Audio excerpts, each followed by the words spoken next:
Halo semua.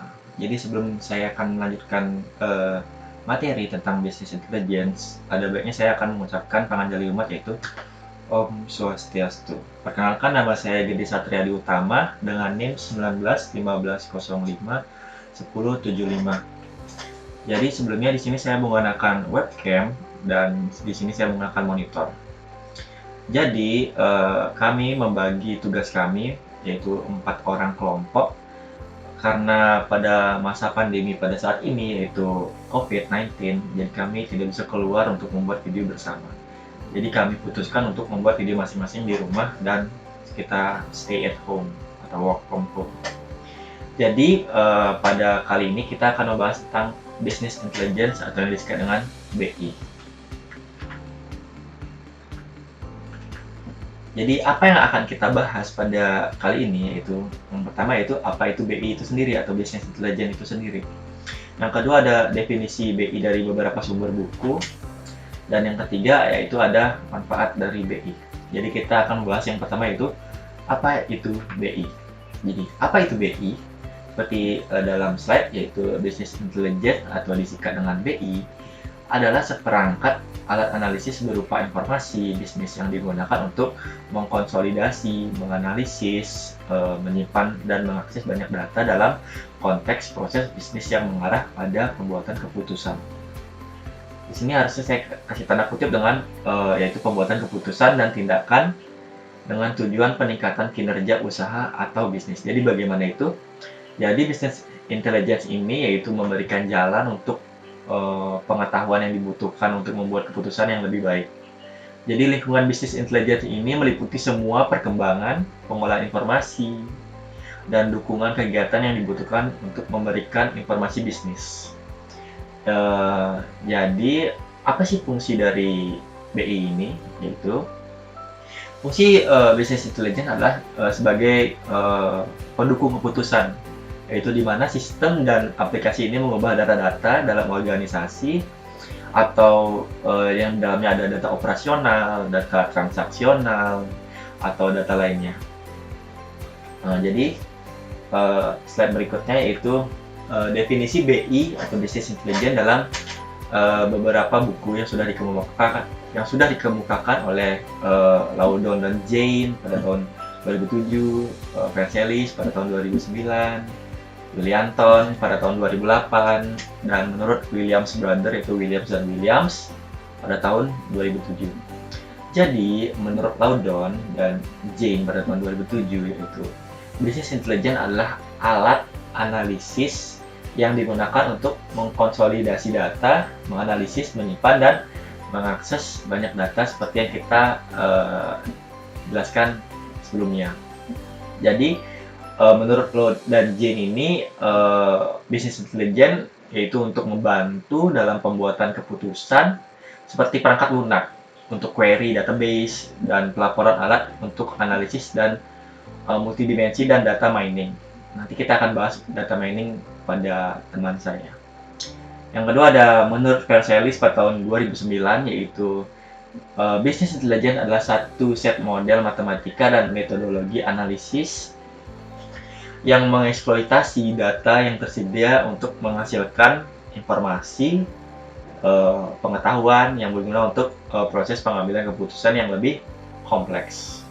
Yang ketiga ada Yulianton pada tahun 2008 yaitu business intelligence adalah semua penggalian modal bisnis untuk mendapatkan keuntungan dari data yang telah tersedia. Jadi baik data yang tersebar pada sistem yang berbeda maupun yang terintegrasi dalam tempat penyimpanan yang sudah terpusat. Jadi yang ketiga yaitu menurut Williams Brother, ada Williams dan Williams, yaitu business intelligence adalah seperangkat informasi bisnis dan analisis usaha di dalam konteks kunci proses bisnis yang mengarah pada keputusan dan tindakan. Jadi dengan tujuan meningkatkan aset informasi dalam proses bisnis utama untuk mencapai peningkatan yaitu kinerja bisnis. Jadi selanjutnya kita akan membahas manfaat business intelligence itu sendiri. Setelah kita mengerti tentang apa itu business intelligence, maka kita akan mengetahui apa itu manfaat business intelligence itu sendiri. Jadi di sini ada 4 manfaat business intelligence itu sendiri. Yang pertama ada meningkatkan nilai data dan organisasi. Yang kedua ada memudahkan pengukuran kinerja organisasi. Yang ketiga ada meningkatkan nilai investasi teknologi informasi yang sudah ada. Dan yang keempat ada meningkatkan efisiensi biaya. Yang pertama yaitu meningkatkan nilai data informasi organisasi. Jadi dengan membangun bisnis intelligence ini, maka seluruh data dan informasi yang dapat diintegrasikan sehingga menghasilkan sebuah kesimpulan dari keadaan bisnis yang mudah diakses dan dimengerti, sehingga dapat membantu pihak manajerial dan membuat pengambilan keputusan yang lebih baik. Yaitu membuat pengambilan keputusan yang lebih baik itu sangat penting ya pada suatu bisnis. Yang kedua ada memudahkan pengukuran kinerja organisasi. Jadi dalam mengukur kinerja suatu organisasi sering dipergunakan ukuran yang disebut dengan Key Performance Indicator atau yang disebut dengan KPI. Jadi business intelligence dapat dengan mudah menunjukkan pencapaian KPI tersebut. Jadi dengan demikian akan memudahkan pihak-pihak yang terlibat dalam pengambilan keputusan ini. Yang ketiga ada meningkatkan nilai investasi teknologi informasi yang sudah ada. Jadi business intelligence tidak selalu mengubah atau menggantikan sistem informasi yang sudah ada. Jadi business intelligence ini hanya menambahkan layanan pada sistem-sistem tersebut, sehingga data dan informasi dapat direpresentasikan dengan lebih baik. Dan yang terakhir yaitu meningkatkan efisiensi biaya. Jadi business intelligence dapat meningkatkan efisiensi biaya karena dapat mempercepat seseorang dalam melakukan pekerjaan, sehingga menghemat waktu dan mempermudah pemanfaatannya. Jadi waktu yang dibutuhkan untuk mencari data dan mendapatkan informasi yang dibutuhkan akan semakin lebih singkat, dan cara untuk mendapatkannya pun tidak memerlukan pengetahuan yang khusus. Jadi waktu yang digunakan lebih singkat. Oke, demikian untuk apa itu business intelligence, definisi BI dari beberapa sumber buku, dan manfaat dari business intelligence tersebut. Terima kasih. Saya serahkan kepada teman saya selanjutnya. Om Swastiastu. Perkenalkan, nama saya Komaladi Pradana. Jadi saya akan melanjutkan materi dari teman saya yang berjudul jenis-jenis business intelligence. Nah, ada 5 business intelligence, yaitu yang pertama enterprise reporting, yang kedua ada cube analysis, Yang ketiga ada ad hoc query and analysis. Yang keempat ada statistical analysis and data mining. Dan yang kelima ada delivery report and alert. Nah, saya akan menjelaskan yang pertama. Enterprise reporting digunakan untuk menghasilkan laporan-laporan statis yang didistribusikan ke banyak orang.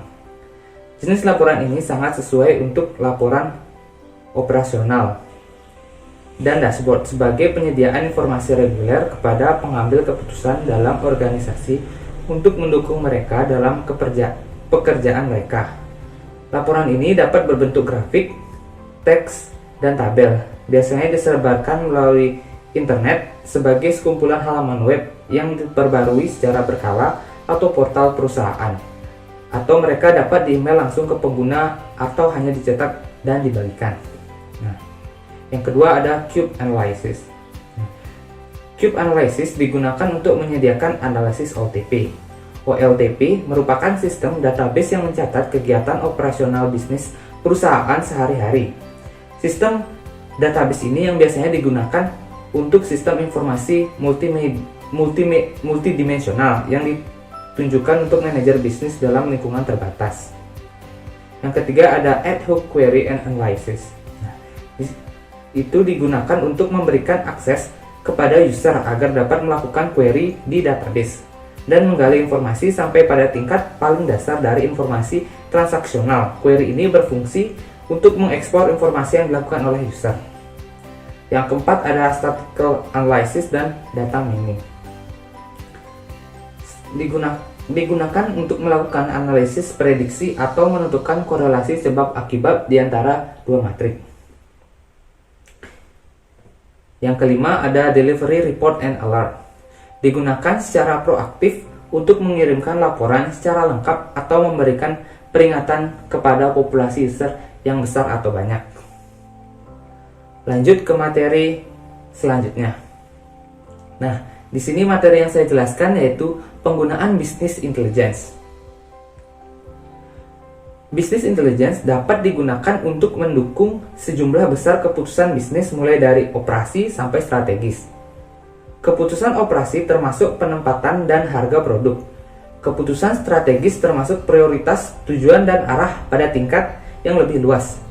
Pada semua kasus, BI atau Business Intelligence lebih efektif bila digabungkan dengan data yang didapat dari pasar tempat perusahaan beroperasi atau data eksternal dengan data dari sumber internal bisnis perusahaan seperti data operasi dan finansial atau data internal. Nah, bila digabungkan, data eksternal dan internal bisa menyediakan gambaran yang lebih lengkapnya, yang efeknya menciptakan intelijensi.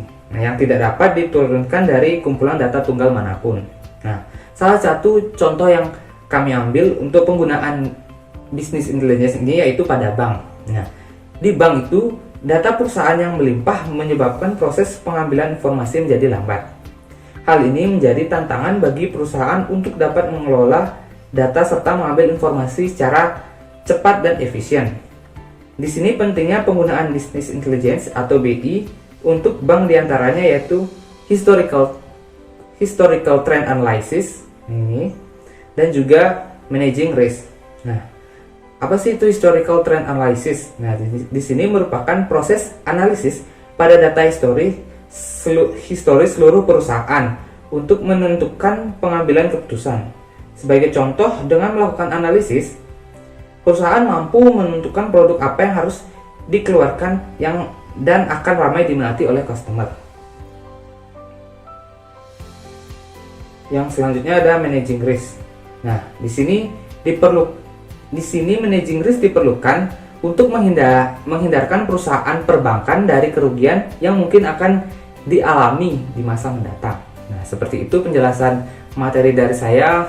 Materi selanjutnya akan dibawakan oleh teman saya.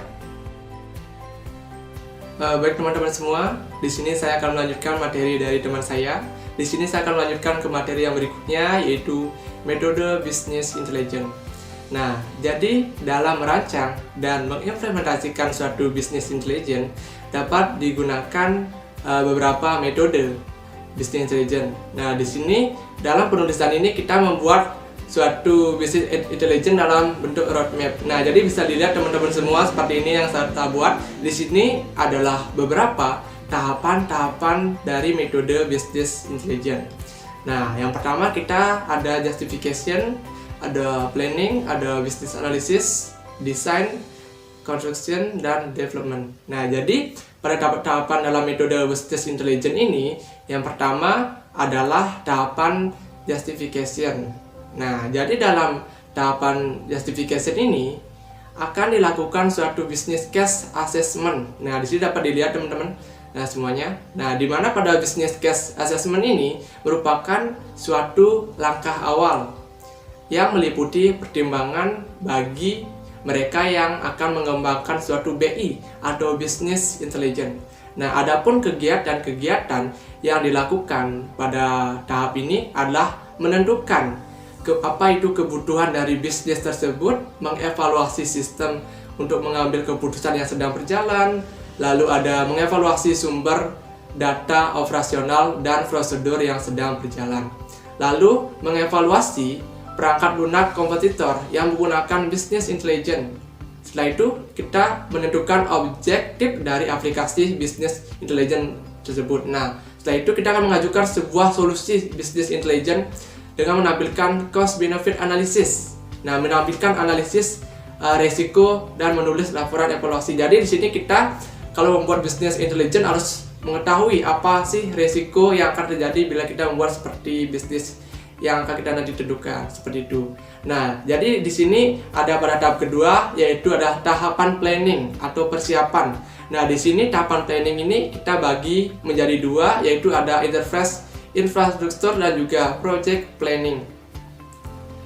Oke teman-teman, dan pada tahapan interface infrastruktur evaluasi ini akan dilakukan evaluasi terhadap yang pertama ada technical infrastruktur yang meliputi manajemen database, nah sistem operasi serta komponen jaringan metadata repositories dan lain-lain.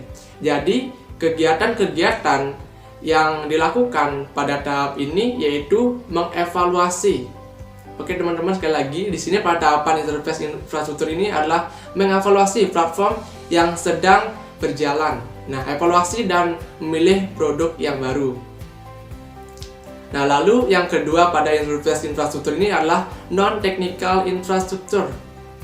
Nah, yang meliputi standar metadata, standar data naming, interface, logika, data model. Nah, metode, petunjuk, prosedur, testing, proses, dan kontrol. Nah, jadi prosedur untuk isu manajemen dan lainnya. Jadi, kegiatan-kegiatan yang dilakukan pada tahap ini yaitu evaluasi keefektifan komponen infrastruktur non-teknis. Jadi, membuat laporan evaluasi infrastruktur non-teknis dan memperbaiki infrastruktur non-teknis. Nah, berikutnya adalah project planning. Jadi di sini adalah project planning. Nah, proyek BI ini atau business intelligence itu bersifat dinamis. Nah, sehingga setiap perubahan yang terjadi pada ruang lingkup atau staf budget teknologi proses bisnis bisa memberikan pengaruh terhadap berhasilnya sebuah proyek business intelligence yang sedang dikembangkan. Nah, jadi oleh karena itu, project planning harus dibuat lebih detail dan juga dengan kemajuan terkini harus selalu diawasi dan dilaporkan. Berarti kalau setiap ada masalah atau terjadi sesuatu ataupun kita sedang mengupdate atau apa, harus segera dilaporkan. Seperti itu. Nah, lalu yang ketiga di sini kita maju yang ketiga ada business analysis. Jadi pada tahapan yang ketiga ini yaitu adalah proses analisis atau business analysis. Pada tahap ini terdiri dari 4 kegiatan utama. Yang pertama yaitu ada project recruitment definition atau mengatur. Pada tahap ini mengatur ruang lingkup proyek. Nah, adalah salah satu tugas yang sangat sulit dalam sebuah proyek business intelligence. Nah, jadi semua perubahan yang terjadi selama proses development diharapkan bisa diaplikasikan ke dalam aplikasi sehingga para eksekutif nantinya akan bisa mempelajari apa atau setiap kemungkinan yang terjadi dan bisa melihat keterbatasan teknologi pada proses BI tersebut. Nah, jadi kegiatan-kegiatan yang dilakukan pada tahap ini adalah mengidentifikasikan kebutuhan untuk meningkatkan infrastruktur teknis. Nah, lalu di sini kita naik ke atas ada data analisis. Jadi, tantangan terbesar dalam sebuah proyek business intelligence adalah kualitas daripada sumber data. Nah, jadi kualitas data yang tidak bagus tentu saja akan sangat mahal dan memerlukan waktu yang cukup lama untuk proses koreksi. Nah, jadi seperti itu. Kadangkala jika kita susah untuk melakukan konsolidasi atau rekonsiliasi data dari berbagai sudut pandang perusahaan, nah maka oleh karena itu tahapan analisis data sangat perlu dilakukan dalam bisnis intelligence ini. Nah, jadi seperti itu dalam proses ini. Yang ketiga dari bisnis analisis adalah application on prototyping. Ya, seperti namanya, prototype bisa digunakan sebagai suatu sarana bagi para eksekutif potensi dan juga limitasi dari teknologi bisnis intelligence yang akan dibuat.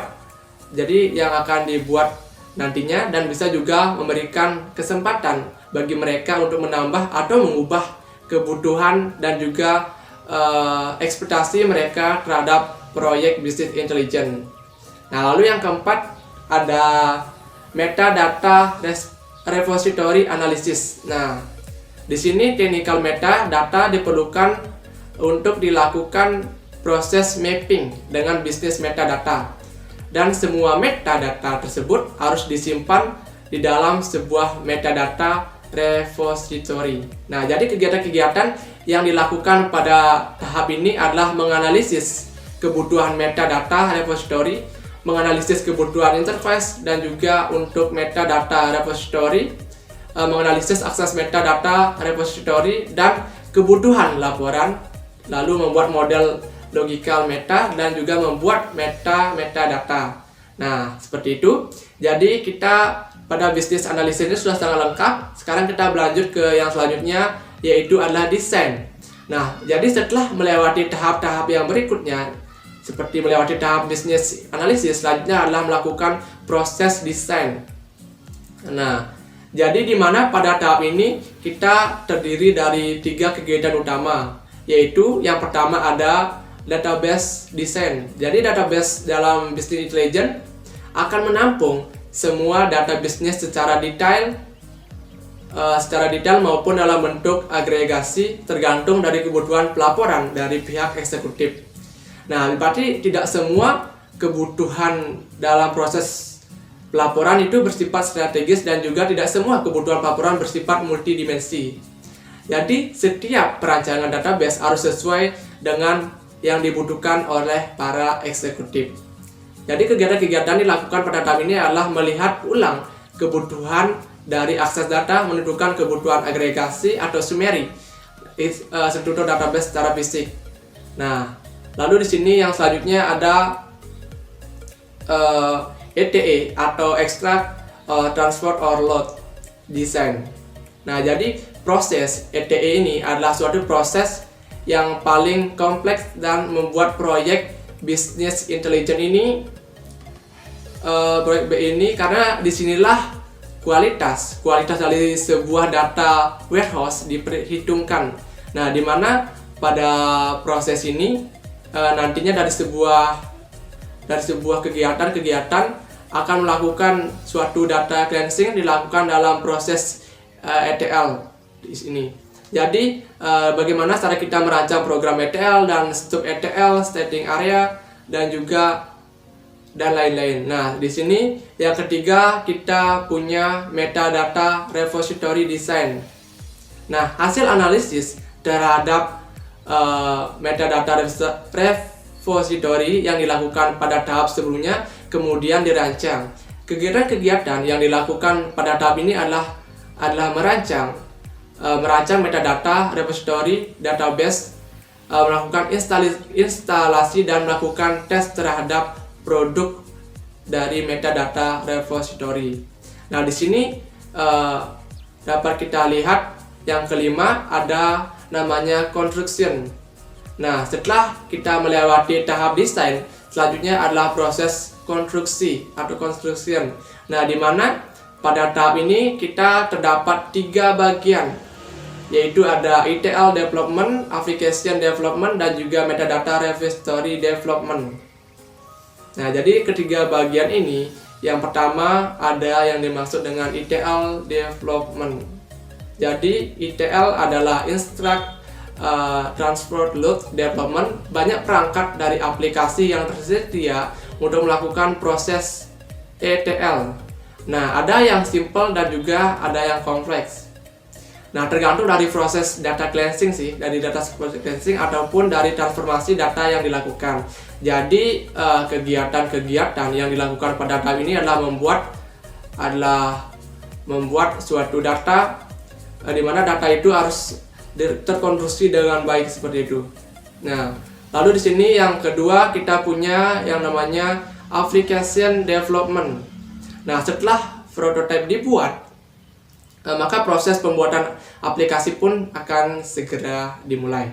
Nah, proses pembuatan aplikasi bisa sederhana ataupun bisa juga kompleks, tergantung dari sejauh mana teknologi yang akan kita gunakan. Misalkan kalau kita menggunakan teknologi yang masih dulu, mungkin tidak akan sekompleks itu. Tapi kalau kita menggunakan suatu teknologi yang lebih modern, bahkan kita atau saya yakin bisa membuat suatu business intelligence yang lebih kompleks dan lebih menarik lagi nantinya. Seperti itu. Nah, jadi yang ketiga ini kita punya metadata repository development.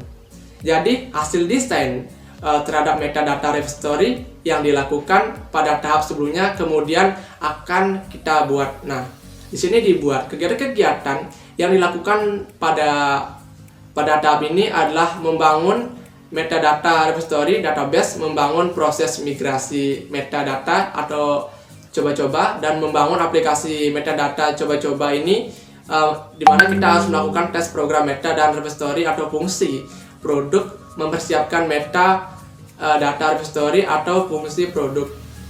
Nah, lalu setelah construction ini kita akan berlanjut ke yang selanjutnya, yaitu ada development. Jadi pada tahapan yang ke-6 ini atau terakhir adalah development. Di sini setelah melewati proses construction, kita akan lanjut ke development. Di sini kita mempunyai 2 kegiatan yang utama. Di antaranya yang pertama ada implementasi atau implementation. Nah, di sini setelah tim tester atau tim penguji sudah melakukan proses testing atau pengujian terhadap semua komponen di dalam aplikasi business intelligence yang telah dibuat, maka tim kemudian akan melakukan proses development terhadap database dan aplikasi BI.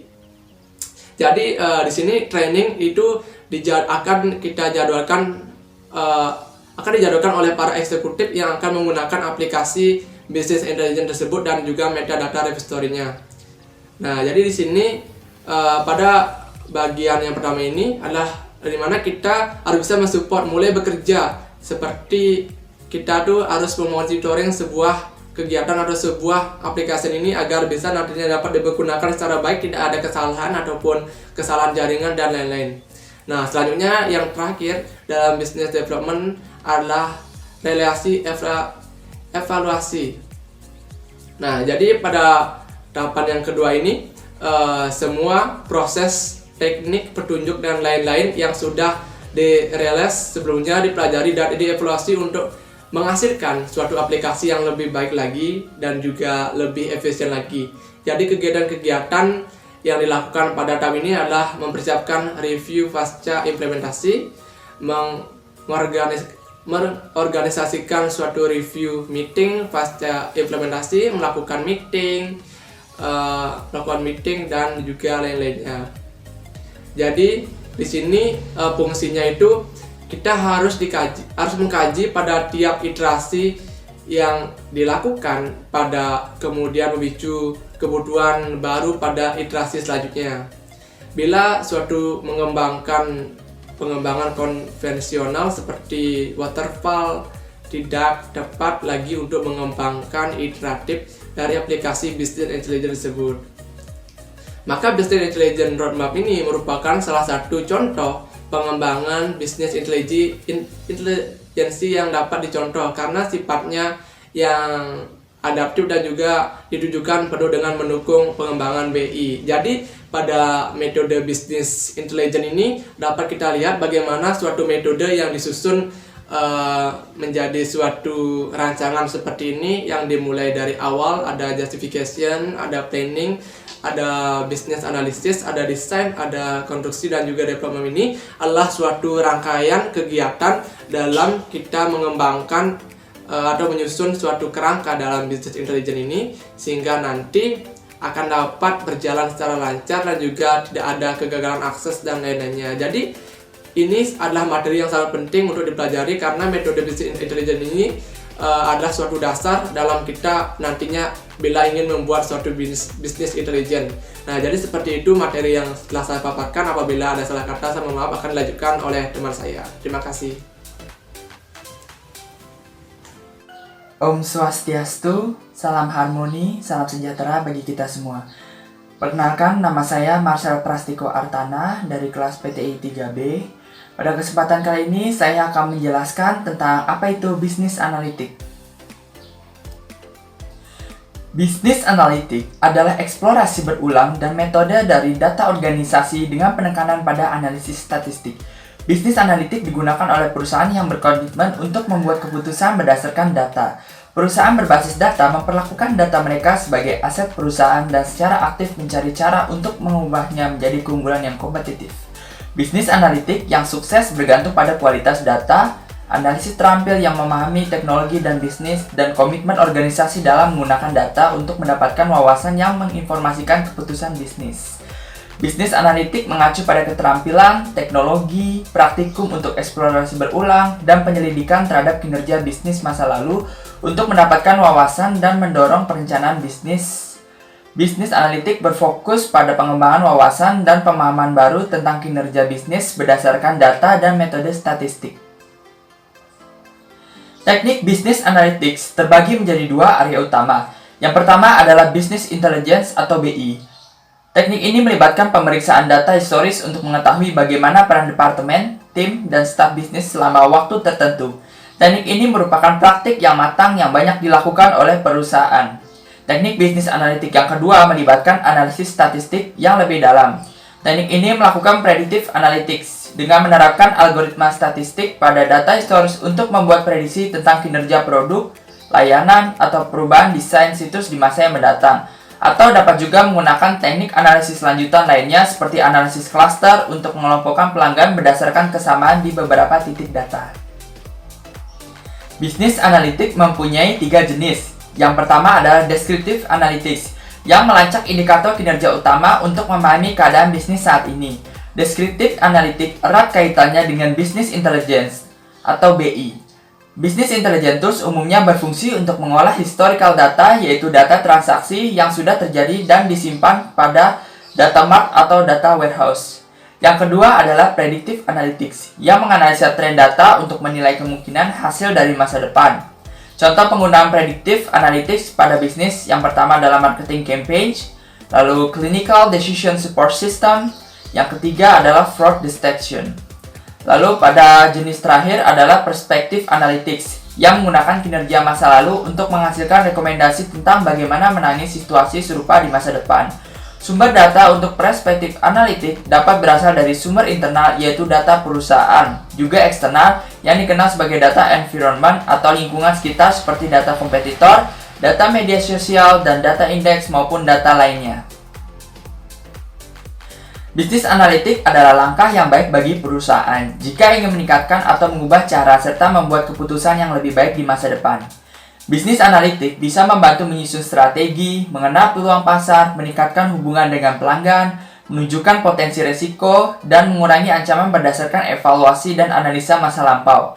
Menurut Michigan State University, sehubungan dengan semakin pentingnya keberadaan big data, maka terdapat berbagai jalur karir lintas bidang yang dapat memanfaatkan bisnis analitik. Yang pertama adalah database developer, meningkatkan database untuk menangani data mentah yang tidak terorganisir. Yang kedua adalah database administrator, yaitu menyiapkan, mengelola, dan mengamankan database untuk dapat menyimpan informasi secara efektif pada perusahaan.